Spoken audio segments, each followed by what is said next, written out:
오늘 우리가 읽은 말씀은 우리가 여러 차례 또 많이들 잘 알고 있는 탕자, 이런 아들, 둘째 아들이 이제 탕자의 비유, 둘째 아들, 집 나간 둘째 아들이 돌아오는 탕자의 비유입니다. 누가복음 15장은 아주 중요한 장인데 예수님이 세 가지 비유로 한 챕터 안에 세 가지 비유를, 주제는 똑같은데 세 가지 각각 다른 비유로 설명을 합니다. 이런 드라크마의 비유, 드라크마 동전 하나를 잃었는데 등불을 켜고 그 하나를 찾는 비유, 그 다음 양 한 마리를 잃어버린 자가 그 양 한 마리를 찾기 위해서 해가 어둑어둑한데 다시 나가서 잃은 양을 찾아서 등에 메고 들어오는 이야기. 그 다음에 하나는 이제 이 둘째 아이들이 정말 이 나쁘다기보다는 이 페류나와 같은 애예요. 이 아이가, 둘째 아들이. 뭐냐면 아버지가 멀쩡하게 살아있고 아직 앞으로 살 날도 많은데 아버지 돌아가시면 자기에게 줄 풍기신 유산을 나에게 미리 좀 땡겨서 달라고 이야기하는 거죠. 어떻게 그런 말을 할 수가 있겠습니까? 아버지가 멀쩡하게 살아 계신데, 그런데 이제 자기가 이제 이 돈을 받아가지고, 유산을 받아가지고 자기 마음껏 탕진하고 아주 그렇게 살고 싶으니까 계속 아버지한테 보채입니다. 이 둘째 아들이. 그러니까 아버지는 줄 수 없다. 처음에는. 왜요? 이 아이의 기질을 잘 아니까. 자기 자식을 잘 알 거 아닙니까? 돈 줘봐야 헌들이고 인생 망친다 그 말이지. 그러니까 줄 수가 없는데 이 하에 또 이 아이가 보채고 이 둘째 아들이 그러니까, 그래가지고 할 수 없이 이제 아버지가 뻔히 일어날 일이 뻔히 알지만은 그래도 하도 보채고 하니까 그래서 이 재산을 분깃을 그에게 줍니다. 그럼 이 탕자는 이 지역에 있지도 않습니다. 응? 외국으로 날아가 본대, 외국으로.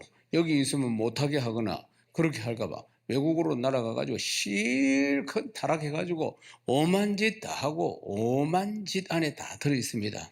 그러니까 다 하고 그래가지고 나중에는 거지가 됩니다. 그래가지고 거지가 돼가지고 성경을 보면은 거지가 돼가지고 일단은 그래도 때거리를 해결해야 되니까 갈 데가 없으니까 돼지 마구간에 돼지 치는데 이 하인으로 들어갑니다. 유대인들은 돼지라는 것은 금기 음식입니다. 그들은 아주 천하게 여기는 것이에요. 그런데 돼지 마구간에 돼지 치는 일로 들어갔다고요. 잠은 어디서 자느냐? 돼지 마구간에. 그리고 먹는 건 뭐냐? 돼지가 먹는 음식, 지엽 열매, 이런 걸 먹으면서 그냥 생명만 유지해 나가는 거예요. 비참한 신세가 된 거죠. 허랑방탕해가지고 마지막에는. 그래가지고 이제 하늘의 별을 쳐다보면서 뽀끔하게, 응? 돼지 마구간에 들어 누워가지고 하늘의 별을 쳐다보면서, 아유, 우리 아버지 집에는, 응? 하인들도 이렇게 살지 않는데, 자기가 정말 완전 정말 못돼도 정말 너무 못되게 이제 지금 이래 있는 거예요. 신세 한탄을 하지만 이미 늦었습니다. 그러나 아버지 앞으로 돌아갈 용기가 없는 거예요. 한 짓이 너무나 아주 나쁜 짓을 얼마나 많이 했는지. 그러니까 아버지한테 못 돌아가요. 그런데도 이제 시간이 지나면서 또, 이런 생각, 저런 생각, 내가 어찌 아버지 아들이라고 이제 할 수 있겠나.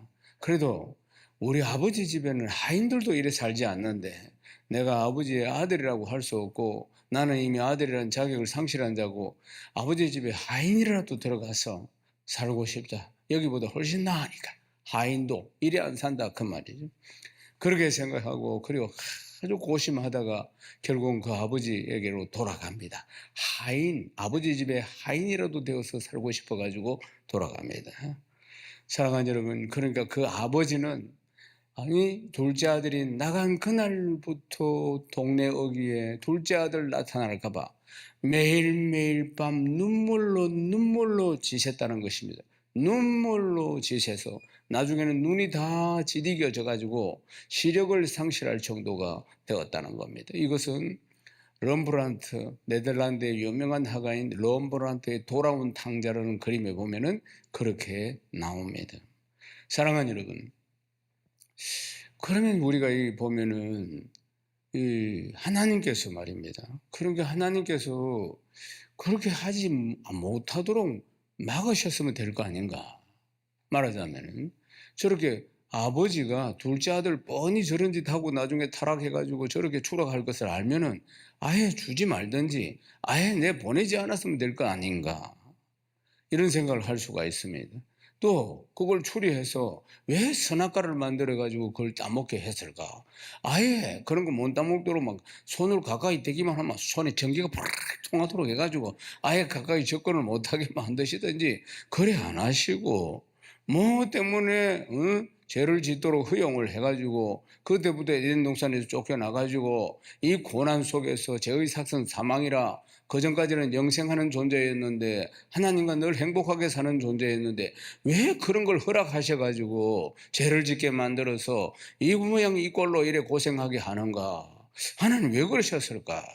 사랑하는 여러분, 그걸 이야기하는 분들이 많습니다. 그 부분이 잘 이해가 안 된다고. 하나님 창조주이신데 그럼 우리가 막 그냥 선하게만 살도록 하시지 뭐 하려고 그렇게 죄를 짓도록 효용을 해 주셨을까? 뭐 하려고 둘째 아들이 나가는 걸 갖다가 그냥 나가게 두셨을까? 사랑하는 여러분, 하나님 우리를 너무나 사랑하시기 때문입니다. 여러분 자녀를 키워보셨죠? 자녀를 키워보면은 그렇습니다. 자녀가 뭘 뭐 사달라고 요구하거나 뭘 성장하면서 뭘 이야기를 하고 이러면은 그 인격을 존중해 준다 그 말입니다. 부모는 인생을 더 많이 살아봤기 때문에 보면은 이게 무슨 짓을 할지 이해가 된다면 딱 보인다 그 말이에요. 이거 하면 안 되는데 이걸 사면 안 되는데 지금 공부를 좀 해야 될 건데 뭐 여 오락만 하고 있는 처박혀가 있는 할렐루야 일어나요. 그래도 그 부모가 그래도 다 알면서도 말입니다. 그래도 존중해 주잖아요. 존중. 응? 존중을 해 줍니다. 아이가 나이가 들수록 존중해 준다. 마찬가지입니다. 하나님 우리를 사랑하시고 우리를 정말 존중해 주는 거예요. 하나님께서 우리를 딱 만드실 때 그럼 모든 피조물을 만드셔서 이렇게 하실 수 있죠. 리모컨으로 다 조정할 수 있도록. 응? 리모컨으로 짝짝짝짝 눈 떠라 따닥 해가지고 싹 올리고 자세가 안 좋으면 왼쪽으로 자세를 따닥따닥따닥따닥 이렇게 할 수도 있잖아. 말하자면 리모컨을 가지고 돌고 있으면 이렇게 따닥따닥 고개 들게 만들고 눈 따닥 트게 만들고 그래서 딱 주목하도록 만들고 리모컨으로 그렇게 조종할 수도 있는데도 불구하고 하나님 우리를 그렇게 하시지 않았습니다. 그분은 창조주시고 절대자예요. 왜 그렇게 하셨을까? 우리를 사랑하기 때문입니다. 우리를 사랑하시기 때문에 우리에게 주신 게 자유의지라는 게 있습니다. 하나님 우리에게 자유의지를 주셨어요. 우리를 사랑하시고 우리를 너무나 사랑하시고 존중하기 때문에 사랑하는 여러분, 결국은 선악과를 따먹을 것도 아시고 결국은 수많은 영혼들이 지옥으로 떨어질 것도 아시고 그런 말미암아 결국에는 하나밖에 없는 아들 예수 그리스도를 보내주셔서 우리를 구원하실 것을 아시고 그래도 우리는 여전히 휘청거리고 바람에 나는 겨처럼 왔다 갔다 하고 우리의 신앙들이 한평생 신앙생활을 하면서 우여곡절을 수없이 겪으면서 본인을 하나님을 떠날 때도 있다는 것을 아시고 연약하여서 세상을 쫓아가고 육신의 정욕과 몸의 정욕을 쫓아가는 것도 아시고 그분은 전능하십니다. 그런데도 우리에게 자유의지를 주셨어요. 우리의 인격을 존중해 주시고 부족한데도 불구하고 우리를 너무나 사랑하시는 것이에요. 사랑하는 여러분, 요한복음 3장 16절에 보면 십자가에 자기 자신의 전부를 내어주기까지 우리를 사랑하시는 하나님이시라고 말씀하고 있는 건 아닙니까? 우리의 전부를 내어주시기까지 나는 너를 이렇게 사랑한다 이렇게 말씀하셨던 것입니다. 사랑하는 여러분, 우리가 그 사랑의 빚진 자 아닙니까? 그 사랑의 빚진 자로서 이런 양들 다 찾아야 할 줄 믿습니다. 누가복음 15장 12절에서 13절 말씀 읽어보십시다. 그 둘째가 아버지에게 말하되 아버지여 재산 중에서 내게 돌아올 분깃을 내게 주소서 하는지라. 아버지가 그 살림을 각각 나누어 주었더니 그 며칠이 안 돼 둘째 아들이 재물을 다 모아가지고 먼 나라에 가서 거기서 허랑방탕하여 그 재산을 다 낭비하더니. 사랑하는 여러분, 둘째 아들 보십시오. 그 아버지가 보채고 보채니까 그냥 들어줍니다. 그리고 나와서 허랑방탕하고 아주 비참한 삶으로 떨어져서 그때서야 깨닫습니다. 그리고는 아버지께로 돌아오는 것입니다. 사랑하는 여러분, 우리의 인생도 그렇습니다. 우리의 인생도 고집을 피우고 세상이 좋다고 하나님을 떠나서 세상으로 갑니다. 여러 차례 말씀으로 이야기합니다. 가면 안 된다고, 그 길 가면 안 된다고 이야기를 합니다. 그런데도 갑니다. 그런데도. 그리고는 하나님은 긍휼을 베풀어 주셨어. 끝까지 사랑하셔서 긍휼을 베풀어 주셔서 우리가 다시 돌아온 겁니다. 아멘이십니까? 버리지 아니하시고 긍휼을 베풀어 주셨어. 사랑하는 여러분, 당자 이야기에 나오는 아버지는 우리 하나님 아버지십니다. 당자는 바로 우리를 이야기하는 것입니다. 아직도 돌아오지 않는 이런 양들이 많이 있습니다. 시편 23편 1절에서 4절 말씀을 읽어봅시다. 여호와는 나의 목자시니 내게 부족함이 없으리로다. 그가 나를 푸른 풀밭에 누이시며 실만한 물가로 인도하시는도다. 내 영혼을 소생시키시고 자기 이름을 위하여 의의 길로 인도하시는도다. 내가 사망의 음침한 골짜기를 다닐지라도 해를 두려워하지 않을 것은 주께서 나와 함께 하심이라. 주의 지팡이와 막대기가 나를 안위하시나이다. 다윗의 시편입니다. 다윗의 생애가 얼마나 처절하고 고난이 많았는지 이 사실을 모르면 요 시편 23편 1절에서 4절에 다윗의 고백을 잘 이해하지 못합니다. 다윗이 17살이란 나이에 골리앗을 쳐서 죽입니다. 그리고 이제 큰 영웅이 됩니다. 그런데 사울왕 안에 시기 질투의 귀신이 들어갑니다. 그래서 10년 동안 다윗을 죽이려고 쫓아다닙니다. 고난이었습니다. 사랑하는 여러분, 때로는 골리앗이 어디 사람이냐면 블레셋 사람인데 도망갈 데가 없어가지고 적군인 블레셋으로 도망을 갑니다. 블레셋으로 도망을 가니까 그래도 그 블레셋의 왕은 그래도 받아주는데 척관들이 보면 이 기회로 죽여야 합니다. 다윗을 죽여야 된다. 다음에 화근이 된다. 이 말이에요. 자기 이제 이 블레셋 왕이 보면 사울에게 쫓겨가지고 지금 자기 품으로 뛰어 들어왔으니까 그래서 그래도 좀 받아주려고 마음을 가지고 있는데 척관들이 지금 기회에 화근을 없애야 합니다. 죽여야 합니다. 이 소식을 듣고는 다윗이 그냥 미친 사람 흉내를 냅니다. 막 입에 거품을 물고 눈도 흰창이 확 나오게 하고 그리고 머리도 헝클어가지고 막 미친 사람 흉내를 내니까 왕이 보고는 아이고 미친 놈을 건드리면 뭐하노? 그냥 돌아. 이렇게 된 겁니다. 그렇게까지 하면서까지 고난을 당했다 그 말이에요. 그 위기를 벗어날 수가 있었다는 거 아니겠어요? 그리고 고난이 처절하게 자기 자녀들이 나누어져 가지고 막 서로를 죽이는 일들이 일어났죠. 아들놈 아살롬이라는 놈이 아버지의 자리를 빼앗기 위해서 쳐들어와 가지고 맨발로 도망을 가기도 하죠. 눈물을 흘리면서. 그러니까 이 파란만장한 삶을 살아가는 것입니다. 사랑하는 여러분, 사망의 엄침한 골짜기를 다니는 거예요. 사망의 엄침한 골짜기를 다니더라도 내가 해를 두려워하지 않는 것은 이런 고난을 통해서 다윗이 얻는 것이 있었습니다. 하나님은 어떤 분이시냐? 이런 문제에 대해서 하나님에 대한 이해, 하나님을 알아가는 깊이, 그리고 자기가 잘 이해되지 않던 하나님의 어떤 섭리라는 것에 대해 사망의 엄침한 골짜기로 다닐지라도 하나님이 그냥 두시지 않고 그 하나님의 지팡이와 막대기로 자기를 지켜주시던 이런 삶을 통해서 하나님을 더 깊이 이해하고 더 깊이 알아가고 더 깊이 사랑하게 되었다 하는 것이 시편 23편의 말씀인 것입니다. 사랑하는 여러분, 인생의 방향은 하나님 만나면 끝납니다.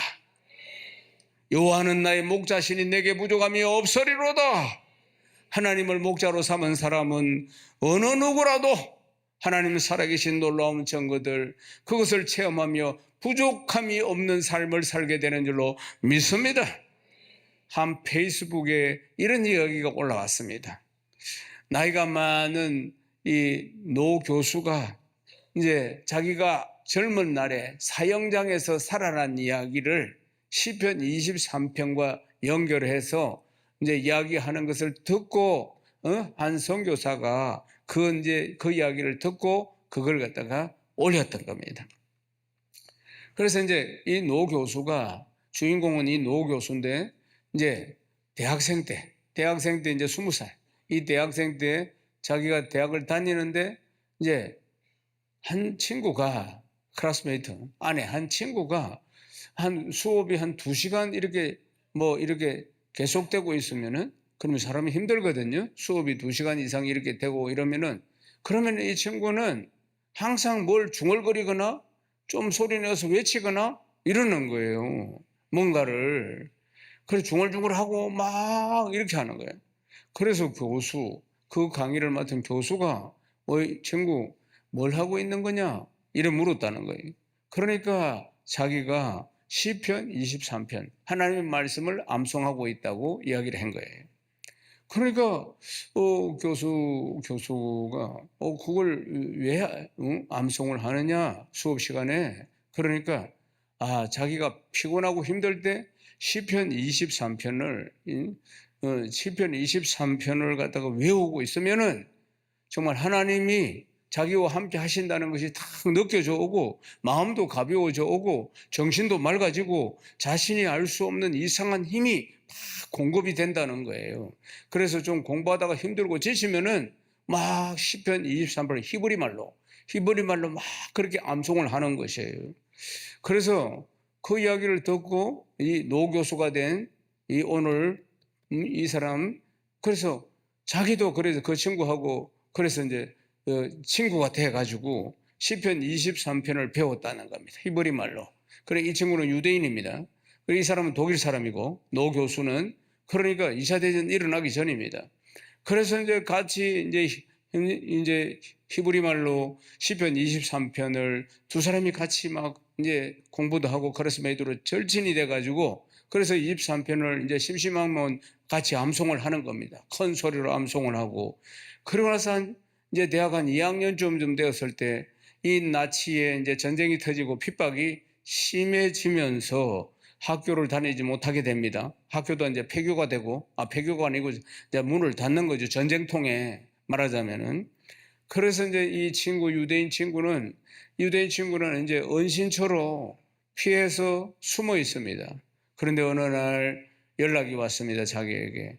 은신처에 어떻게 알았느니 나치 비밀 경찰들이 덮쳤다는 겁니다. 그래서 다 잡아가는데 자기도 잡혀가고 있고 그리고 가스실로 갈 것 같다고 그렇게 이야기를 한 겁니다. 이 친구, 이 노 교수, 이 친구가 이제 이 노 교수가 이 자전거를 타고 친구를 보러 갑니다. 가스실로 잡혀간다는 이 친구를 보기 위해서 막 눈물을 흘리면서 사랑하는 친구를 보기 위해서 자전거를 타고 갑니다. 자전거를 타고 막 가는데 그런데 도착하자마자 이 친구를 실은 트럭이 나치 트럭이 출발을 하는 겁니다. 그래서 이제 트럭이 출발하는데 그 뒤로 자전거를 타고 막 따라가면서 친구 이름을 불렀습니다. 친구 이름을 부르니까 그러니까 뒤에 이 포장이 닫혀 있죠. 그 천을 조금 열고 뒤에 그러면서 친구 얼굴을 내밀었습니다. 얼굴을 내밀었는데 아주 밝은 미소를 지으면서 자전거 타고 자기는 울면서 친구가 죽는다는 바람에 울면서 따라가고 있는데 그런데 그 친구는 고개를 내밀고 웃으면서 그리고 시편 23편을 큰 소리로 외치는 겁니다. 여호와는 나의 목자시니 내가 부족함이 없으리로다. 그가 나를 푸른 초장으로 누우시고 실만한 물가로 나를 인도하시는도다. 그 상황 가운데서도 웃으면서 그렇게 고개를 내밀고 자전거로 쫓아오는 눈물이 범벅이 돼서 쫓아오는 친구를 향해서 시편 23편을 암송하는 것입니다. 그 모습을 잊을 수가 없었어요. 그 상황에서도. 그리고 그 친구는 사라졌습니다. 가스실로. 그래서 그 이후에 이제 독일이 폐색이 지쳐지고 그래서 이제 독일 젊은이들 전부 다 징집해서 군으로 다 끌고 갔습니다. 이 친구 노 교수도 이제 징집이 되어서 독일군으로 갔습니다. 전투하다가 잡혔습니다. 그리고는 이제 전투하다 잡히면 전부 다 포로는 그냥 적결 심판이에요. 전부 다. 총으로. 전부 다. 그래서 그 사형장에 다 도착했고, 적결 심판은. 그래서 이제 이 독일 군들이 잡힌 독일 군들이 절벽에 서 있고, 앞에는 이제 아군들이 총을 들고 전부 다 사형을 집행합니다. 그래서 탕 해가 자기 차례가 왔어요. 할 말이 없는가? 이렇게 이제 물은 겁니다. 그러니까 할 말이 있습니다. 그래요. 눈은 가리고 있죠. 할 말이 있습니다. 그러니까 해봐라. 이렇게 이야기합니다. 그러니까 그가 시편 23편을 죽음의 위기에서도 트럭을 타고 가면서 환하게 웃으면서 23편을 외쳤던, 히브리 말로 외쳤던 친구 생각이 나면서, 자기도 이제 마지막인데 그 친구 생각하면서 시편 23편을 읊조리기 시작했습니다. 그런데 좀 있으니까 막 용기가 생기고 마음의 평안이 임하면서 소리가 높아지기 시작했습니다. 그 총구 앞에서 큰 소리로 시편 23편 히브리 말로 팍 외치기 시작했습니다. 그때 놀라운 일이 일어났습니다.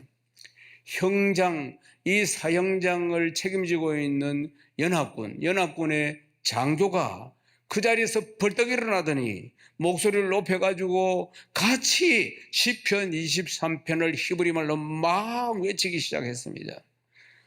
그 연합군 장교, 이 사형 집행을 하는 책임자인 연합군 장교, 그가 유대인이었던 것입니다. 그리고 그 장교는 곧바로 명령을 해가지고 저 친구를 풀어주라 그랬습니다. 사형 중지 서류에 사인을 했습니다. 그래서 놀라워하는 병들에게 그가 이런 이야기를 했습니다. 조용하게. 하나님의 백성은 그가 비록 악마의 제복을 입었다 할지라도 하나님의 백성인 것이다. 사랑하는 여러분, 이 노 교수는 수십 년 전에 자기가 시편 23편 때문에 살아난 이야기를 지금 학생들에게 들려주고 있었던 것입니다. 왜 시편 23편을 외쳤느냐면 끝까지 하나님의 백성으로서 죽고 싶었고, 그리고 자기 자신을 하나님의 백성임을 마지막 순간까지도 드러내고 싶었고, 마지막 순간까지도 하나님께 영광을 돌리고 싶었다는 것입니다. 할렐루야! 사랑하는 여러분, 우리가 하나님의 아들 아닙니까? 우리가 하나님의 백성입니다. 하나님 우리 아버지는 마지막까지도, 우리가 이 생의 마지막까지도 당당하게 하나님의 백성답게, 하나님의 자녀답게 살기를 원하십니다. 아멘이십니까? 우리 인생살이가 광야 인생 아닙니까? 정말 드라마나 소설에서나 볼 수 있는 이야기들이 우리 인생에서 펼쳐집니다. 그게 남의 이야기가 아니고 우리 이야기입니다. 그렇게 인생살이가 참으로 힘들다 그 말입니다. 야곱이 가나안 땅 기근이 들어서 이집트로 내려가서 바로 왕 앞에 섰을 때, 그때 바로가 물었습니다. 그러니까 자기를 소개합니다.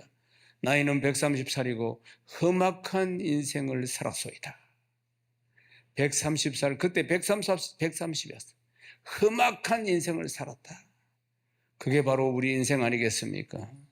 사랑하는 여러분, 부족한 것도 많고 광야를 살아가면서 또 여러 가지로 자신의 부족함, 여러 가지 기근, 가난, 경제 문제, 슬픔, 아픔, 질병도 참 많습니다. 광야를 걸어가는 우리 인생에게 정말 필요한 것이 무엇이겠습니까? 그것은 하나님을 제대로 만나는 겁니다. 하나님을 만나고 하나님의 사람들을 만나는 것, 이것이 광야 인생을 살아가는데 가장 중요한 줄로 믿습니다. 사랑하는 여러분, 우리가 이번에 우리는 돌아왔지만 아직도 돌아오지 못하는 이런 양들이 많이 있습니다. 그 이런 양들, 우리가 하나님의 사랑에 빚진 자 아닙니까? 그들을 향해 가야 합니다. 그래서 그들을 푸른 풀과 실만한 물가인 우리 교회로 다 인도하여서 그들이 다시 회복되는 역사들이 일어나기를 주님의 이름으로 축원합니다. 이 일들을 잘 감당하시는 복된 성도 다 되시기를 주님의 이름으로 축원합니다. 하나님께 영광입니다.